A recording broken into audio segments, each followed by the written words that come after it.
These drugs are type 2 diabetes drugs. There is a side effect may be beneficial, and we're talking about the side effect of weight loss.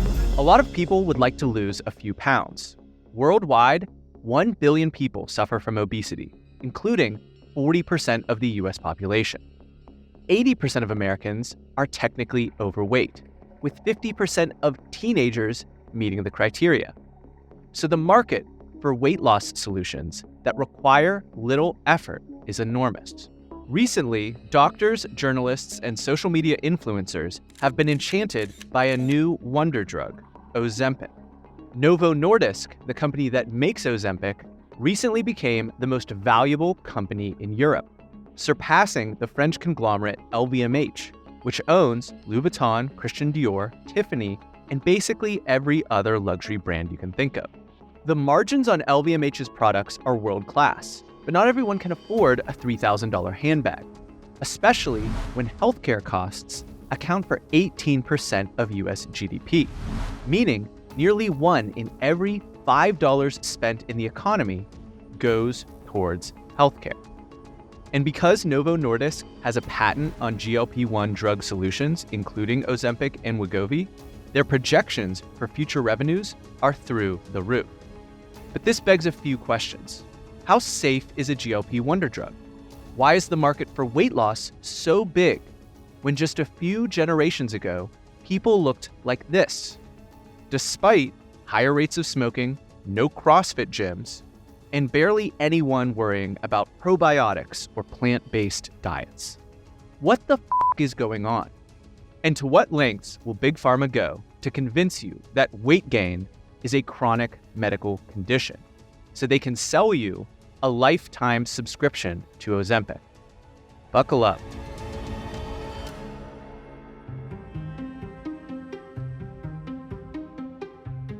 For 100 years, Novo Nordisk has made insulin the primary treatment for type 1 and type 2 diabetes. The company is responsible for over half of all insulin sold worldwide, and it achieved a number of breakthroughs in the treatment of diabetes. Novo went from harvesting the pancreases of butchered animals to produce desperately needed insulin, to manufacturing enormous quantities with genetic engineering. This is a good thing. Type 1 diabetes used to be a death sentence. It's also a great business. Back in 2015, before Ozempic had even made it through clinical trials, Novo Nordisk was a $95 billion company with $16 billion in annual revenue. Globally, there are over 500 million people with diabetes, and America is the largest market for the disease in the world. There are 38 million Americans with diabetes. That's 1 in 10 people. Diabetes costs the US alone more than $327 billion a year. Metabolic disorders like diabetes and obesity are comorbidities, meaning they increase the likelihood of additional health problems. So as waistlines grew around the world, Novo researchers continued to look for solutions. And they began to realize that a specific hormone was messing with the natural production of insulin. That hormone was called glucagon-like peptide 1, or GLP-1. If you could get more GLP-1 into patients' bodies, you could stabilize insulin production and treat the disease. And the same recombinant DNA techniques Novo used to genetically engineer human insulin could be used to make more GLP-1. Clinical trials for the drug started in 2008, and as it was being tested, patients lost weight because their appetites fell dramatically. It took another 10 years for GLP-1 drugs to get through phase 3 trials and be approved. In 2018, Ozempic was approved as a treatment for diabetes. It did over $1 billion of revenue in 2019, its first full year on the market.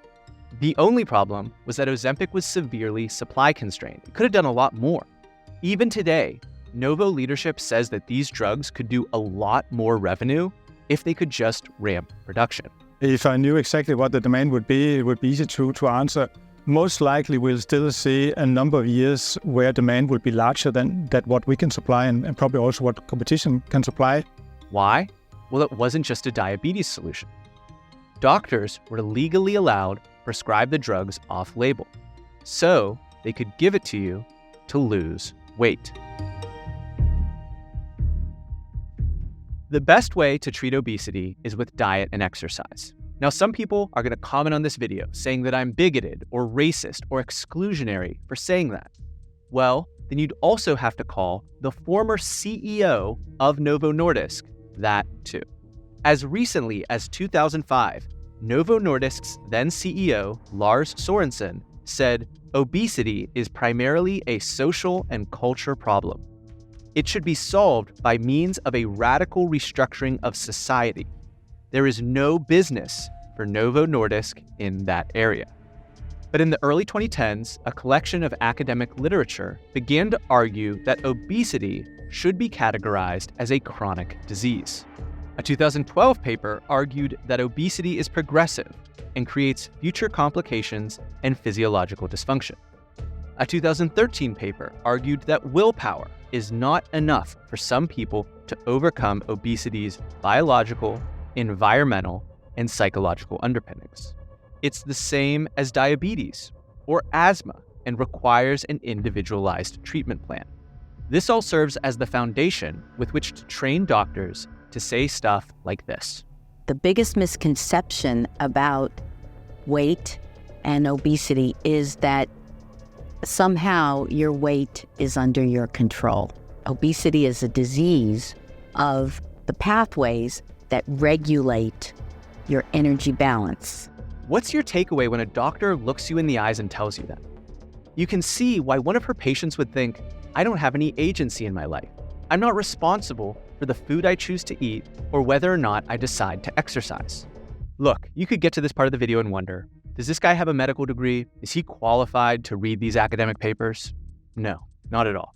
I'm firmly on the left side of the graph. Here's my simpleton analysis of whether or not this is the optimal solution to treat obesity.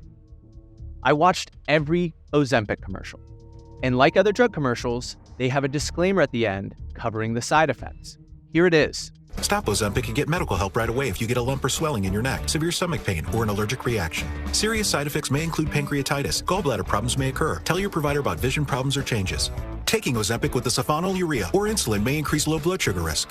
Side effects like nausea, vomiting, and diarrhea may lead to dehydration, which may worsen kidney problems.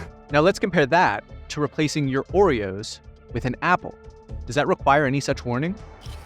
Now you could argue that apples aren't going to sufficiently stop your hunger cravings. But Oreos aren't either.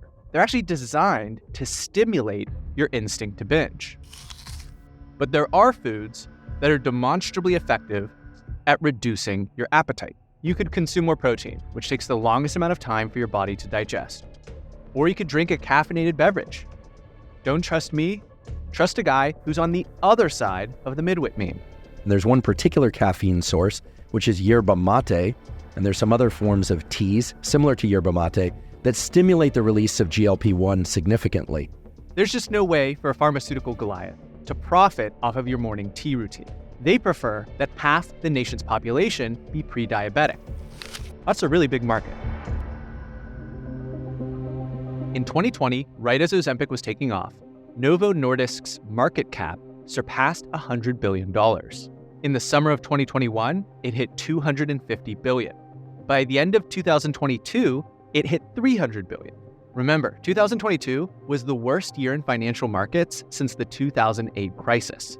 Rising interest rates clobbered stocks and bonds. The S&P 500 finished down 19%.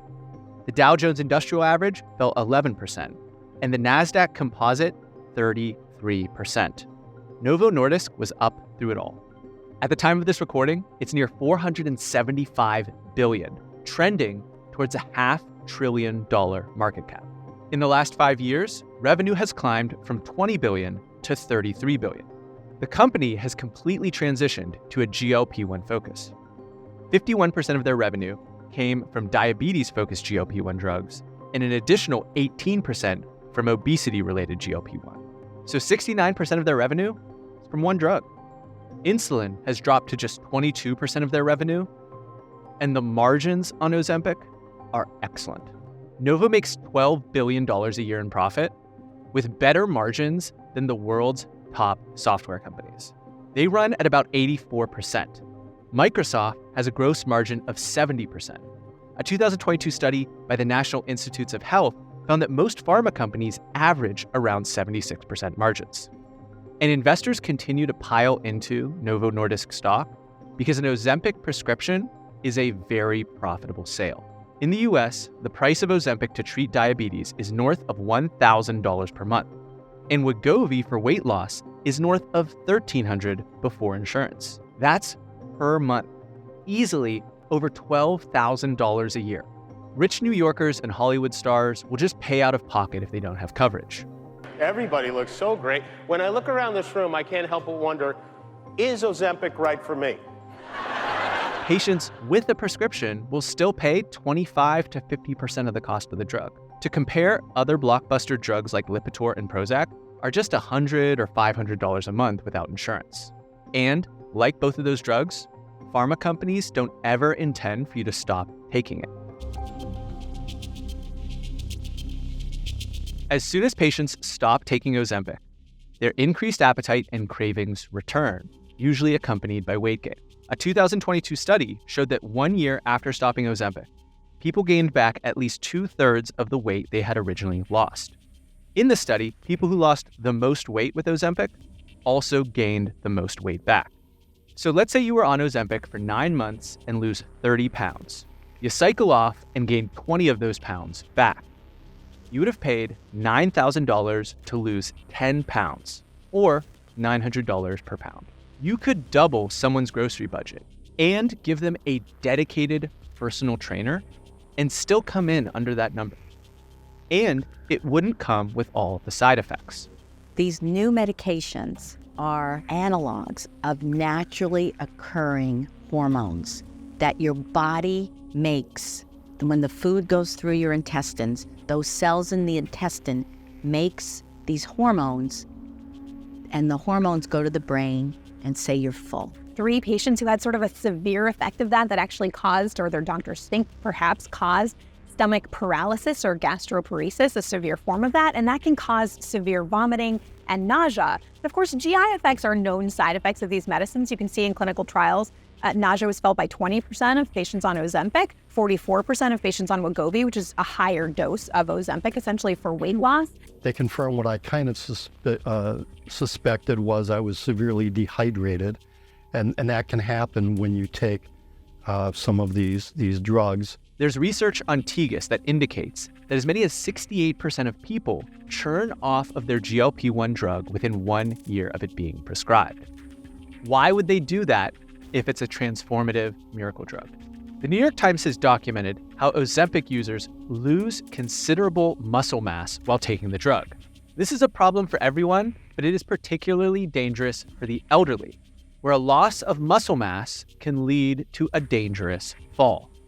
Once again, this is the opposite of exercise. There is a strong correlation, replicated in dozens of studies, connecting increased bone density to consistent exercise. If your goal was to make your body more resilient, you would take that path, not the Ozempic path.